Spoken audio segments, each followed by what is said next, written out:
Bonjour à tous et bonjour à toutes. Nous sommes en avril 2025 et je suis de retour pour un petit avis tranché, ou pas tranché, mais toujours affûté, sur ce que je pense être pas la vérité, ça serait prétentieux de le dire, mais sur ce qui me semble être réel dans ce monde, donc devenu une fiction depuis toujours.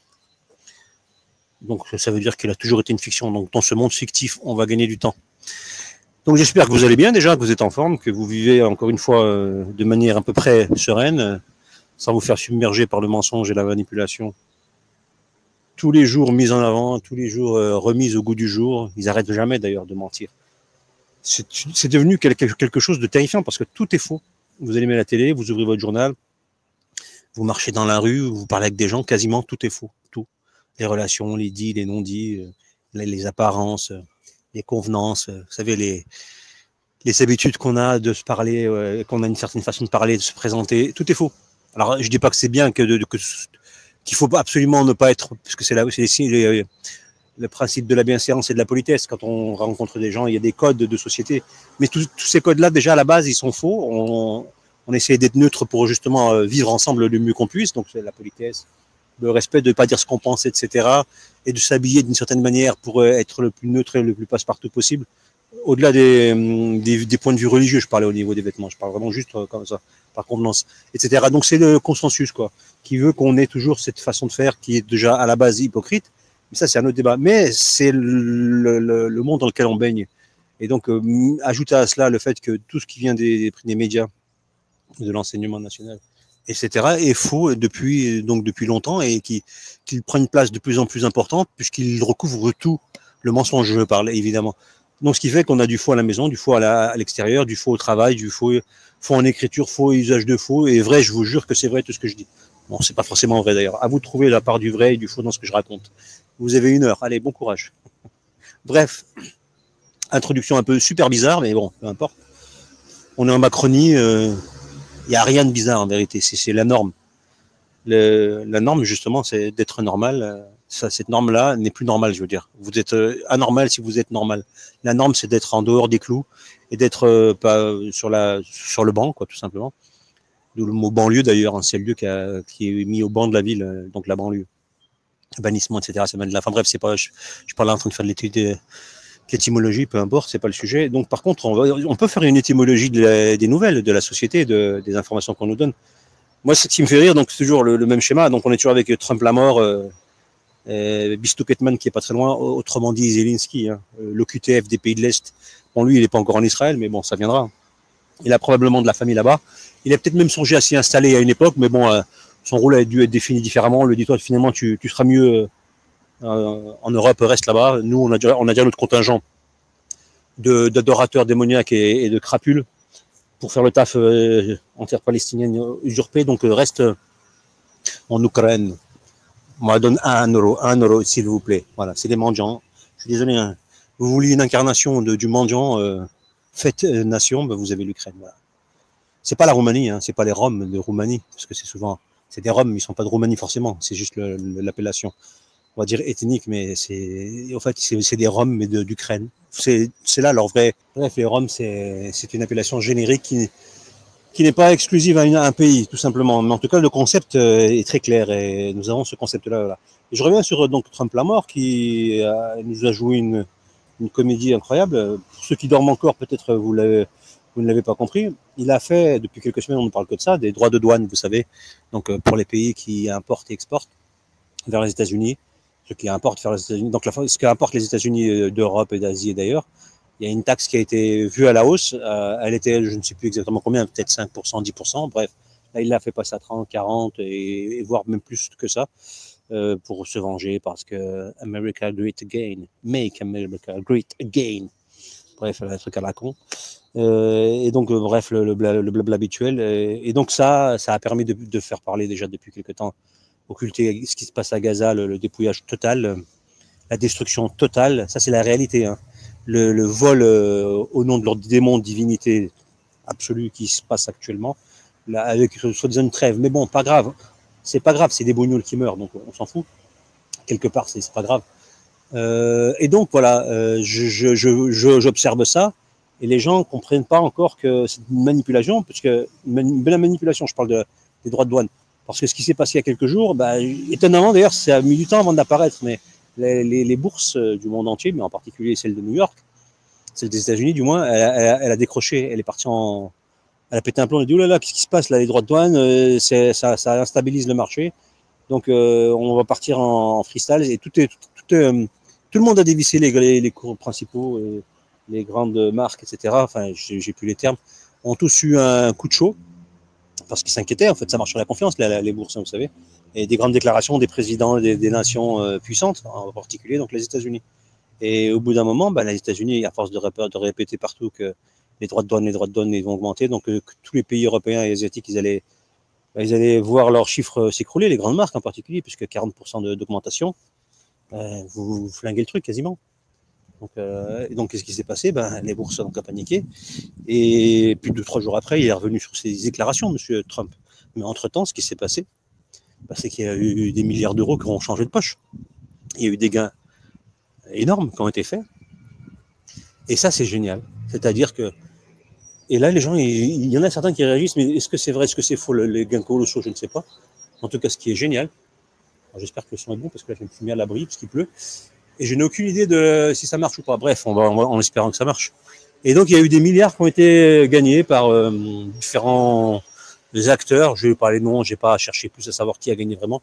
Ce que je sais, ce que j'ai vu, c'est ce qu'ils nous disent, encore une fois, hein, parce que même ce qu'ils nous disent, vous êtes sûr de rien, c'est qu'il y a eu des milliards, je crois qu'il y a plus de 150 milliards, quelque chose comme ça, qui ont été gagnés grâce à ce petit coup de short, un peu avec ce, entre guillemets, ce mini crack boursier provoqué par les déclarations de Trump la mort.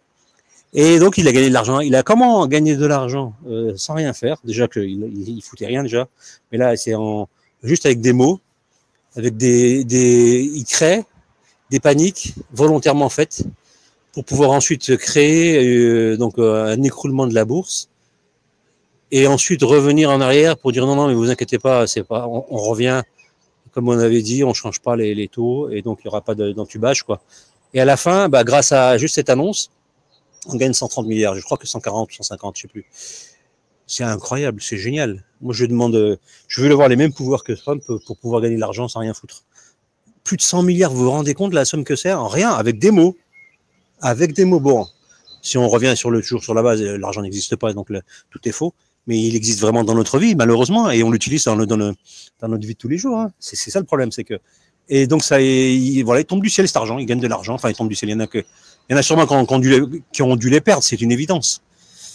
Et voilà, vous voyez, la manipulation, les gens vont dire, ouais, pas de coup de bluff, mais voilà, ils savent pas ce qu'ils font. Ils vont mettre ça sur le dos de l'incompétence, de la bêtise, de l'ego, alors que c'est des marionnettes, ils sont là tous en place, les Chinois, les Russes, les Américains, les Européens, tous les dirigeants. Il n'y en a pas un seul qui joue pas une comédie, volontairement ou pas d'ailleurs, mais ils ont tous une ligne de conduite, et donc qu'ils veuillent ou pas, qu'ils ont de l'intention ou pas, à la fin, c'est pas eux qui décident de ce qu'ils vont dire, de ce qu'ils vont faire.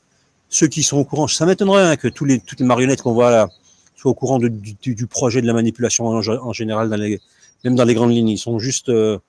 c'est les teubés, en fait. Ils sont manipulables, manipulés, adaptables, formables et corrompus. Donc, ils arrivent à... Et puis, ils ont de l'ego, tellement de l'ego que ils y vont. Et pas de l'ego, quand je dis de l'ego, c'est pas de l'ego, les jouets qu'on empile. Hein. Encore que les hommes politiques et femmes politiques, c'est des Legos. Ils doivent s'empiler les uns les autres. C'est pour ça, d'ailleurs, qu'ils les utilisent. Macron, je pense que c'est le Lego de Justin Connard. Enfin, Justin Trudeau. Alors. Je pense qu'ils s'empilent bien les deux. Peu importe le sens. Hein. Excusez-moi d'être aussi graveleux et borderline et sous la ceinture, mais c'est comme ça que je les vois. Je les vois comme des dépravés. Je parle même pas de Zelensky. Ça fait des Lego 3 couches. Ukraine, Canada, France. Ou Israël, c'est la même chose. Hein. Ils doivent tous avoir des accointances avec l'État imposteur d'Israël et la bête de la terre. Donc forcément, parce qu'ils servent tous à ça hein, à la fin. Et donc ça me fait rebondir justement. Donc voilà, ils vous manipulent sur l'argent, sur comment créer des richesses avec des déclarations à 2 balles, sachant qu'elles seront juste pas tenables, tout simplement. Et les gens, ils continuent à paniquer à ça. Chaque fois que Trump il va lâcher une caisse, les gens vont dire oh mon Dieu, il y a une tempête, il y a un ouragan. Non, faut quand même pas. Faut y aller mollo quand même. Faut pas s'emballer, chers amis.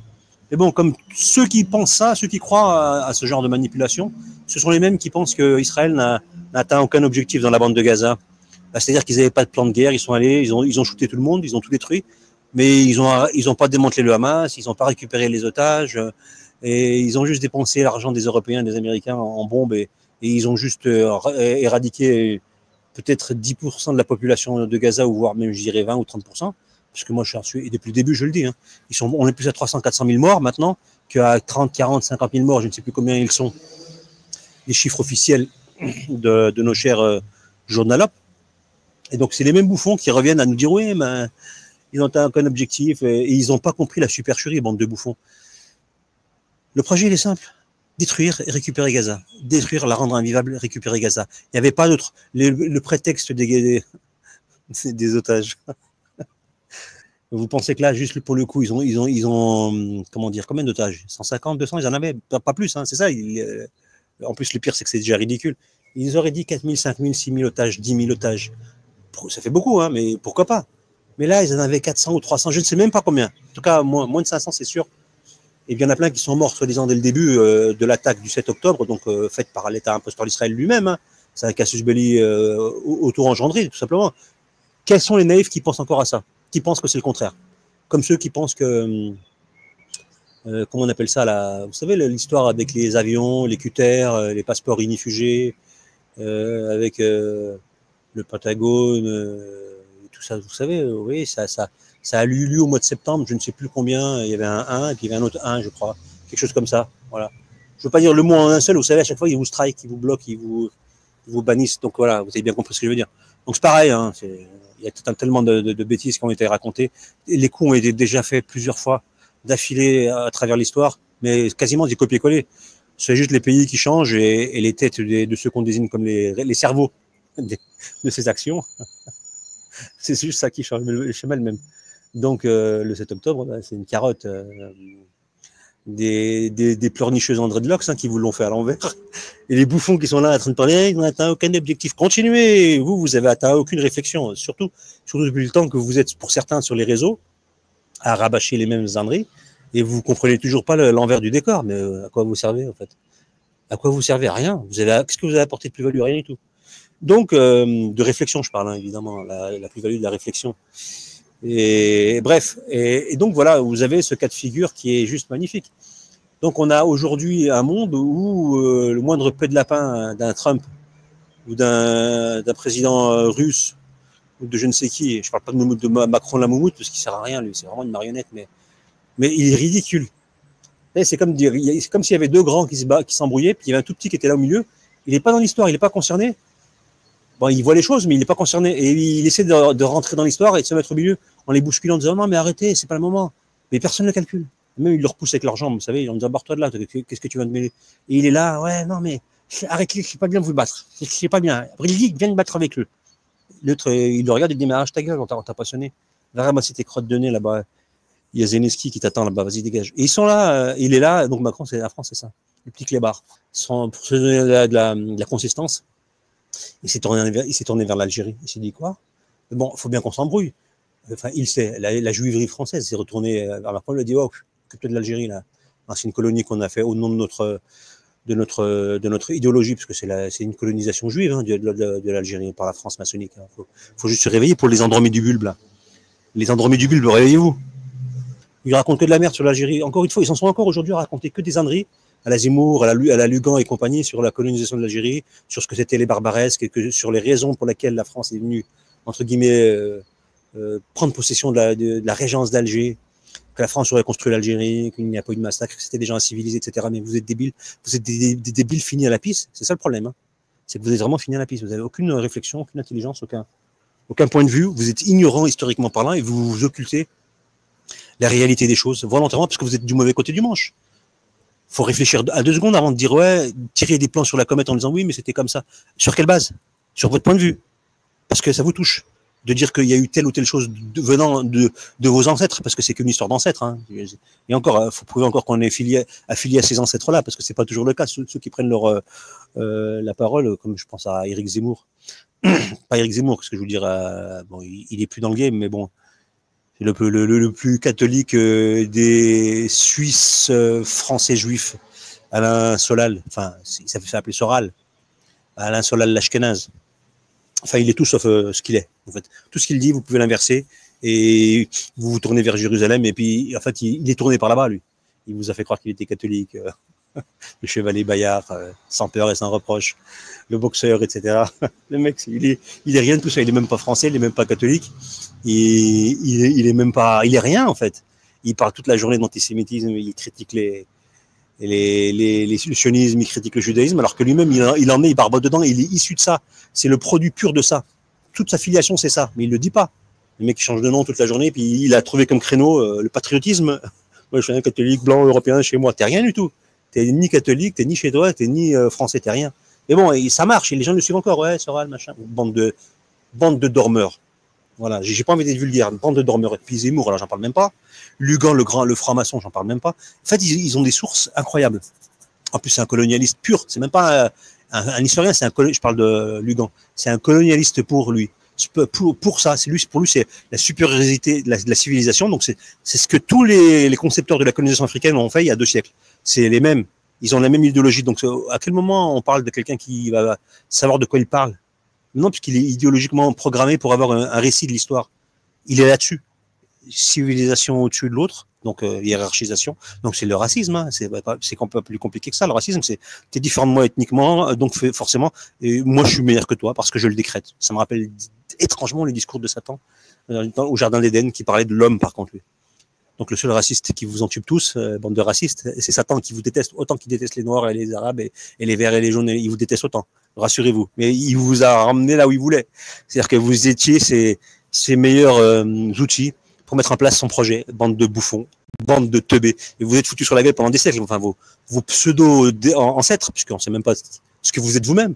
À part, souvent, comme on cherche un petit peu, on voit que vous avez des origines diverses et variées, et vous parlez d'un endroit qui ne vous sied point, et que dont vous n'êtes même pas légitime pour beaucoup.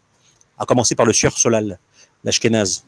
Bonnet Soral, mais bon, ça c'est encore, c'est des pseudos, des noms d'emprunt ou des noms d'ancêtres différents, mais qui ne sont pas ceux d'origine. Donc vous voyez, ceux qui vous font l'affiliation, ça c'est la tradition des gens qui prennent qui changent leur nom de famille, tout simplement. Ils gomment leurs origines. D'ailleurs, il y en a beaucoup, hein, mais beaucoup. Et pas, ils sont pas cachés, je veux dire, ils sont publiquement, mais c'est pas leur vrai nom. Vous dites, Sinclair, c'est pas son nom. Ah bon, je croyais que c'était son nom, Anne Sinclair. Ah non, c'est pas ça son nom. J'étais pas au courant. Comme quoi, bref, ça marche. Voilà, donc c'est pas le sujet, mais toujours est-il que voilà, nous avons toujours ce schéma ridicule avec, je reviens sur le sujet de départ, avec la manipulation des grands de ce monde pour dépouiller de l'argent ou pour continuer à cacher une guerre criminelle, messianique, parce que c'est ça le cœur, toujours. Tout ce qui se passe aux alentours, c'est périphérique. Le centre, c'est Gaza, c'est la Palestine. Je le rappelle encore une fois. Donc moi, je ne peux pas m'éparpiller sur les détails, sur Big Pharma qui continue à entuber les gens, qui ont caché des choses, sur le Covid et autre chose. Je ne peux pas me perdre là-dessus. On le sait. En fait, tout est tricherie et manipulation, vol et entubage, tout. Il n'y a que ça. Alors quand on a fait ce constat-là, on va continuer à débattre en détail sur chaque tromperie, chaque manipulation, où on va faire le bilan de ces manipulations et on va remonter le fil de ceux qui mettent ça en place. Et quel est ce projet? Pourquoi toutes ces manipulations existent? Elles sont maintenues? Pourquoi? Qu'est-ce qui fait que ça existe toujours? C'est quoi le but de l'histoire? Quel est le mobile du crime? C'est ça qu'il faut chercher. Non, on ne cherche pas.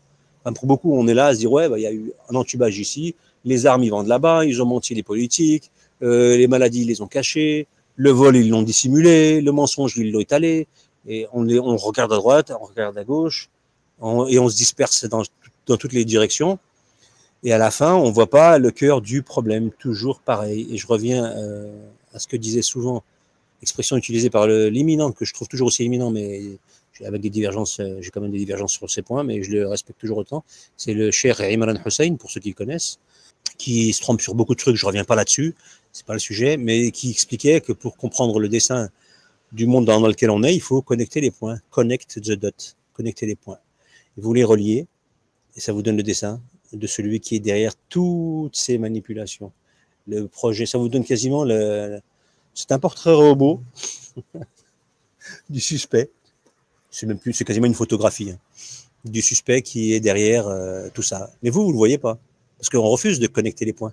Parce qu'on nous disperse sur tout un tas de futilités, connexes, qui sont pas forcément, qui sont même pas de la plus-value. C'est juste du ressassage d'informations qu'on avait déjà vues. Et à la fin, c'est toujours pareil. On tombe quand même dans ce panneau. Et très très peu de gens arrivent à sortir, à lever la tête de ça et à regarder le spectacle dans son ensemble. Et pas juste le nez sur le guidon, juste devant lui, là où on lui dit de regarder. Voilà, c'est ça qui est génial. Et je reviens pour l'Algérie. L'Algérie, pourquoi on parle de l'Algérie, de la conquête, et pourquoi elle est cachée comme ça, pourquoi elle est manipulée, pourquoi elle revient toujours devant, et pourquoi on utilise toujours l'Algérie pour pouvoir faire rentrer dans le débat public l'immigration, le terrorisme à une époque. Maintenant c'est plus général, c'est même pas sur les Algériens, parce qu'à l'époque il y avait les mêmes qu'il y a eu en Syrie, les mêmes qu'il y a eu en Libye, les mêmes qu'on a eu partout. Et d'ailleurs on les a eu en Algérie en 2000, en 90-2000, c'était les mêmes. Ils avaient une méthode un peu différente, mais ça reste quand même très semblable. Et ils ont continué à faire ça ailleurs. Et c'est toujours les mêmes, commandités par les mêmes. Je sais pas, posez-vous la question qui a colonisé l'Algérie. Qui a profité ensuite? Quelle était la plus-value du crime de la colonisation? Parce qu'ils n'ont pas colonisé que l'Algérie. Mais l'Algérie, c'est le plus visible et c'est l'événement qui a pris plus de souches puisqu'il est resté 130 ans. Donc ça a commencé il y a 2 siècles, là, je le rappelle. Hein. Et je rappelle aussi que 2 siècles avant la colonisation de l'Algérie, il y avait la colonisation du Québec. Hein. Alors, le Canada, si vous voulez, le futur Canada. C'était des Français aussi, en partie, mais pas tous, mais pas que, mais des Français aussi. Donc ceux qui vont dire oui c'est trop vieux, on peut pas parler de la conquête de l'Algérie avec le regard moderne. Je peux parler de la conquête du Canada, c'est pareil. Hein. C'était il y a 4 siècles, donc 2 siècles par rapport à la conquête de l'Algérie, et l'Algérie c'était 2 siècles par rapport à maintenant. Ça change quoi en fait? C'était des Français qui sont partis coloniser pour une idéologie, pas la même, mais quand même une idéologie quand même de les prendre les terres à des gens. Sauf que le Canada c'était beaucoup plus grand, c'était beaucoup plus vaste, il y avait beaucoup moins de population.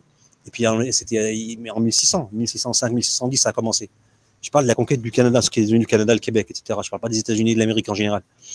Et je parle vraiment de ça. Quand vous voyez, ça reste quand même des colons. Ils ont pris les terres où il y avait des gens.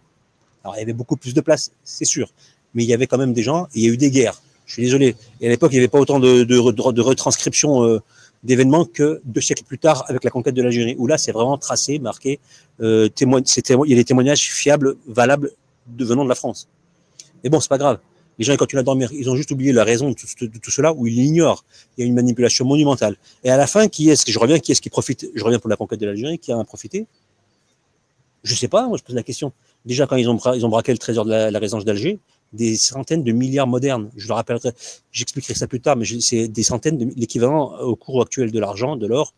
C'est des centaines de milliards. On estime à l'équivalent de 50 ou 100 milliards modernes. C'est une fourchette large parce que même ceux qui ont comptabilisé, les Français, hein, de Bourmont et Chauzel, quand ils ont comptabilisé ce qu'ils avaient volé au trésor d'Alger, ils étaient entre 200 millions de francs or et 500 millions. Cette fourchette-là. Donc déjà, eux-mêmes, on a les 2 sources, donc des 2 principaux protagonistes. Donc on a cette fourchette large. Donc maintenant, si on reprend ça à aujourd'hui, ça correspond avec le coût de la vie, le cours des choses qui augmentent, etc., pour un rapport à notre vie actuelle. Ce que ça représentait il y a 2 siècles, hein, c'était en 1830, un peu moins de 2 siècles, à 5 ans près. Et maintenant, ça représenterait à peu près donc entre 50 et 100 milliards, pardon, voilà, quelque chose comme ça. Pour vous dire, d'euros, hein, je parle. Et donc ça, déjà, ils ont volé ça, ils l'ont gardé pour eux, puis ensuite, 132 ans de colonisation, pour à la fin, vous avez récupéré quoi? Tout un ramassis avec la souveraineté de pleureuses André de l'Ox qui sont venus vous imposer vos lois chez vous, après 2 guerres mondiales magnifiques, qui ont à chaque fois donné un bout de terrain, ou ensuite carrément un pays, c'est chaque fois, avec le sang des Européens, et des Africains, et des Asiatiques, et des Américains aussi. Mais eux, c'est un peu différent. Parce que leurs copains néoconservateurs, enfin, ce que deviendront les néoconservateurs qui étaient déjà là-bas, c'était les juifs sionistes, hein, tout simplement, qui géraient le Congrès américain, etc. Ils ont réussi à les faire entrer en guerre quand ça les arrangeait. Ils n'ont toujours pas subi guerre chez eux, évidemment. Mais bref, voilà, tout ça pour dire qu'à la fin, 1948 est un imposteur d'Israël, et tous les juifs du Maghreb, soi-disant, à cause de l'antisémitisme, ils ont tous migré. Oh, c'est étonnant. Ils ont mis quelques années. Parce que les pogroms, parce que l'antisémitisme, parce que les dreadlocks, on pleure quand on a des dreadlocks. C'est toujours comme ça. On chiale, on aime bien. Et on n'écoute pas forcément du reggae. Encore que les reggae avec Rastafari, le mouvement, et Djibril Selassie, leur divinité, qui sont toujours tournés vers Sion, tout le temps tournés vers Sion, c'est étonnant. Hein. Bob Marley nous a chanté une chanson magnifique, Iron, Lion, Zion, magnifique. Bref, pour ceux qui connaissent la chanson, allez voir les paroles, vous allez voir.